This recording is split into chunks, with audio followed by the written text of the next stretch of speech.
Hello. Yes, it is I, the conspicuous Moo, and just as a continuation of the now that you have some time, Lizard, why don't you do some things about these? I thought we would go with the talents. Now, this is entirely all of my own opinions, but I just want to give you an idea of where my thinking is, generally speaking. Now, the setup that you see at the moment is the one that I'm probably going to start with, at least in Shadowlands, just for general running around on world quests and renown earning. So let's get cracking.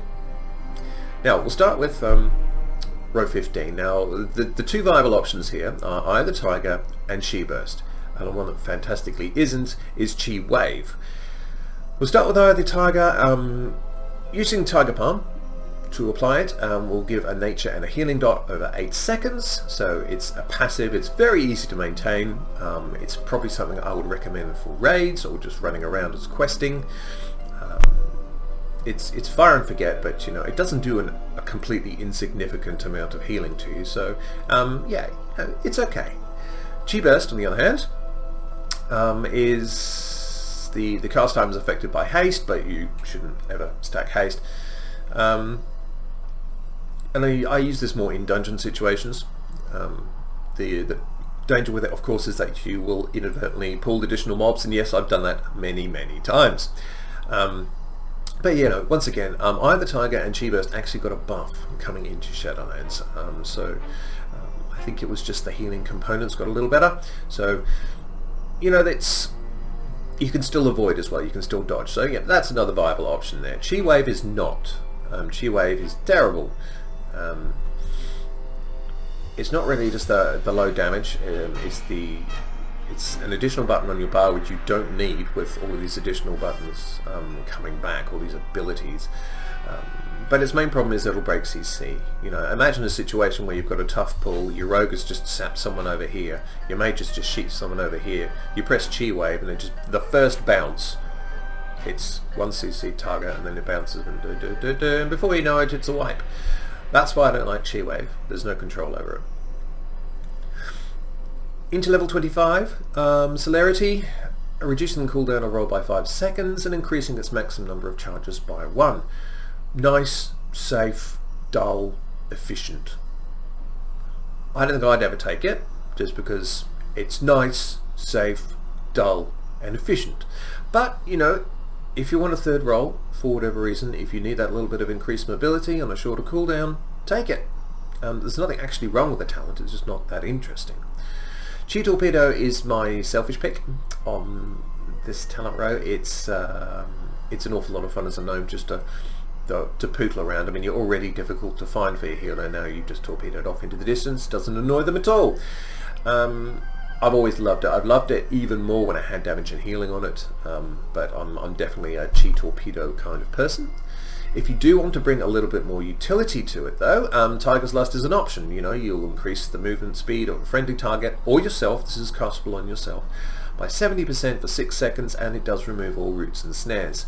I have an ability to remove all roots and snares as a gnome through Escape Artist, so this is why I generally don't take this, but if I wanted to be Captain Utility, I could take Tiger's Lust as well. But generally it doesn't make that much of a difference. Row 30, Light Brewing, which was changed from increasing the charges to just reducing the cooldown of Purifying Brew and Celestial Brew by 20%. This is the standard pick at the moment. This seems to be a general consensus anyway, that this is the way you want to go.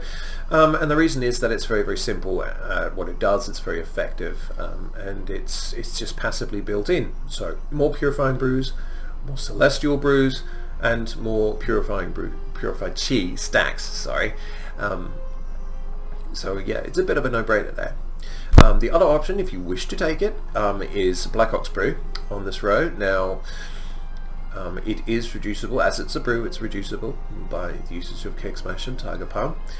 You know, the energy, the Purifying Brew elements of it are useful, but it's really the Celestial Brew reset that you'd be wanting, and only really if you wanted to cast 2 Celestial Brews back to back, you're taking catastrophic amounts of magic damage, for example. I think it's worth pointing out that you know, the second one You know, you do your first Celestial Brew, that's fine. It wears off. You use Black Ox Brew, so you've got it up again. You use it again. That second Celestial Brew is going to be no stacks at all. So it's only going to be about 30% of your HP. So it's not going to be very big, which is a problem with it at the moment. If it granted a few, if it granted a few stacks as well as the Celestial Brew, it might be a little bit more tempting. But at the moment, I'm not going to take it, and I don't think many are either. Spitfire is dreadful. Spitfire has always been dreadful. Spitfire looks like it's a great damage increase, but what is it doing on a road that is brew reductions? Yeah, I mean, Breath of Fire doesn't do much damage anyway. I have already requested on the Twitter that this be moved into Incendiary Breath, so you can just annoy people basically in world PvP. But yeah, this really does need to be replaced because it doesn't belong there in the first place, and it's a rubbish talent. No one's ever going to take it, and it needs to go quickly. 35. Now, Dave, blessed be his name, summon Black Ox statue.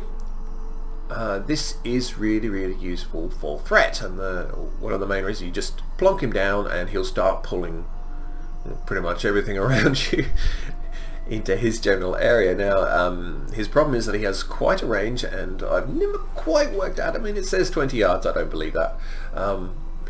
He pulls in a lot of people all at once. You can also taunt onto the statue and taunt all of the mobs that are attracted to Dave straight onto yourself as well, so it's very, very useful for, say, Skittish, that we don't have anymore. But we do have threat issues in beta at the moment, so this is one option that people are willing to entertain. I would prefer this to be baseline personally. But yeah, he's fun. Ring of Peace is brilliant. It's brilliant for kiting, it's brilliant for keeping people off you, it's brilliant for jamming enemies up against the wall and seeing them bounce up and down on the corner. It's a lot of fun, and if you have Necrotic Week, for example, in Mythic Plus, or you just need a little bit of extra time to be healed back up, Ring of Peace is great. And this is another ability. It's just so much better than everything else on the talent line that you just can't help but take it, and it's kind of become second nature to most monks now to take this. Target Tail Sweep. I remember when this was introduced. This was introduced when they nerfed the effectiveness of Leg Sweep, and then gave most of those benefits back as a talent, and said, hey, why don't you take this? And everyone said, hey, how about no? And it's still there. There really is no reason that you would take this. And the main problem is, of course, that by taking a slightly improved Leg Sweep, you're giving up Ring of Peace, and most people aren't prepared to do that. So this is another of those dead talents that really, at the moment, is really, really struggling to be relevant. Level 40!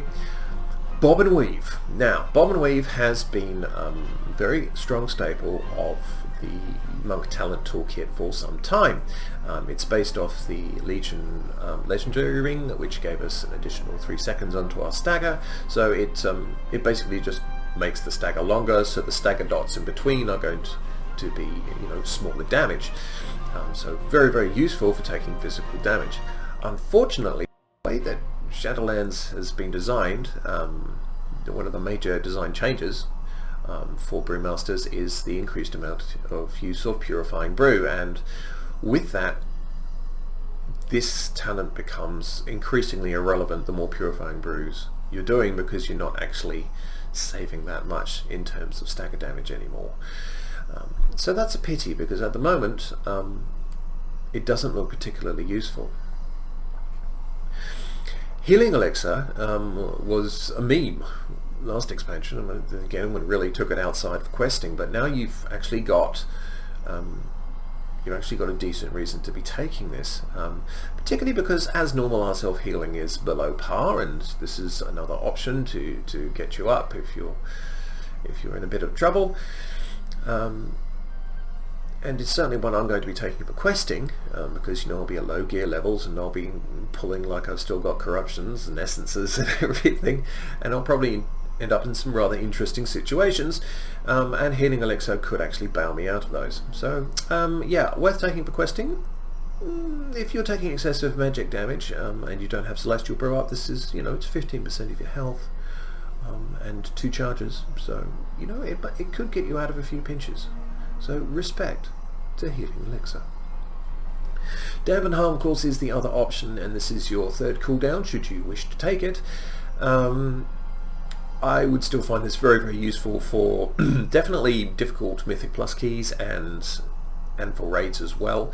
Just having, it's all damage, so it'll include magic and physical damage, and it's only on a 2-minute cooldown. It can't be reduced, but it is a nice 3rd cooldown to have if all of your cooldowns are currently ticking away, and you just need that additional damage reduction and you can't get a decent Celestial Brew up in time. This is a good option, so I'd be far more inclined to take this. And if you're getting into more difficult Mythic Plus keys, getting into content which you are probably out geared by, yeah, take it. 45, Special Delivery. The special thing about Special Delivery is that it's one of the few AoE abilities we now have that isn't target capped. So you could, in theory, do more damage than the other abilities on this talent row, but it would take a lot of mobs, like 20 mobs. This is your kiting option, so this is for necrotic. This is for kiting elites around the place, as long as it works properly. The disadvantages with it, it's propped from drinking from your brews, and the barrels that actually fly up you don't actually have much control over, so if they hit the wrong place, no one's getting kited. So I'd still definitely take it for those necrotic weeks, or if you're facing off against enemies that you want to keep at a distance for a prolonged period of time, like kiting an elite around or something. But other than that, it's pretty nichey, as we like to say, because niche is for other people. Anyway, Rushing Jade Wind. If you look at any log at the moment, Rushing Jade Wind is close to or near the top. It is the best damage ability in this row. Yes, I appreciate it is not particularly interesting. It's basically, you basically just need to keep this up in your rotation every 8 seconds, and it will just be doing AoE damage to all the enemies around you. So I kind of like the look of it too. It's like a little snuggly blanket for me, and it's going to be very difficult to pry me out of my Rushing Jade Wind mentality, so that's why I'm taking it. Exploding Keg has made a return. This was the final Legion ability on artifact weapons. It had a much more interesting spell. For some reason, this version of Exploding Keg doesn't have the fire, and, the whole exploding thing. It just looks a bit more like a glorified keg smash from range, which is a bit disappointing, and I hope they put that in. This is another of the abilities which, because it was the Legion ability at the end, should really be baseline, so we can have a way of pulling mobs after our corruptions and essences disappear. Unfortunately, it's on a 1 minute cooldown, and it does deal a lot of stat damage, but over the course of that 1 minute it does considerably less damage than its partner Rushing Jade Wind does, which is why it's probably not going to be taken an awful lot. That's a pity, because it is a really fun and interesting ability. It's just, threat wise, initial threat great, sustained threat not so much. Final row. Now, I've been doing some testing on this, of course, recently, and because I really, really want Blackout Combo to be a thing. Unfortunately, at the moment, Blackout Combo is okay, and you can absolutely take it, but you'll be getting a minimal damage increase and maybe a couple of seconds off your Celestial Brews. It's not quite worth it at the moment, because that is up against target dummies, so it's absolutely perfect rotation, and you're not going to have a perfect rotation in a Mythic 15 or something. Well, you probably won't. Kudos do you if you can pull that off. So yeah, at the moment Blackout Combo just isn't competitive enough, and that's a pity, because it's kind of fun and it makes the rotation a little different. High Tolerance, unfortunately, is still the pick. It has been the pick for a couple of expansions now, so okay. Stagger being 5% more effective at delaying damage, and you gain up to 15% haste based on your current level of stagger. So yellow stagger is 10%, red stagger 15%, and you'll get a base 5% additional haste in green stagger. So yeah, not particularly interesting, but continues to be the best talent for this row, unfortunately. Now, the new effort of Celestial Flames is the one I wouldn't recommend for anyone right now. As you might know from previous videos, I'm not really a great fan of procky stuff like this. The 30% chance for Celestial Flames is very low for a tank. So this could proc at a completely inopportune moment. It applies a Breath of Fire. Okay, Breath of Fire doesn't do a lot as it is. It's an additional 5% damage reduction, but it's only up for 6 seconds, which once again isn't all that long. And you'll need to use Spinning Crane Kick, and once again that may not be a good time to use Spinning Crane Kick. So there are many things wrong with this ability, and it does really need to look at. And so yeah, that's it. So like I say, that's pretty much what I'm going with. For dungeons I might take Chi Burst, I might take Dampen Harm, but other than that it would be pretty much the same. For raids I'd stick with Eye of the Tiger. I don't think there's any real doubt there. If it was purely physical damage, like it was a really punishing fight, I might take Bob and Weave in the 40 row, just because I think there's a boss called Sludge Fist in the new Castle Nathria raid, and he's supposed to be the hard hitter, so I might take Bob and Weave for that. But on the other hand, I might be able to stagger it off quite effectively and have lots of brews available, and it won't really be a thing. I guess I know when I'll get there. So I hope you found that interesting and informative. Do like, share, comment and subscribe, and moo, of course, don't forget to moo.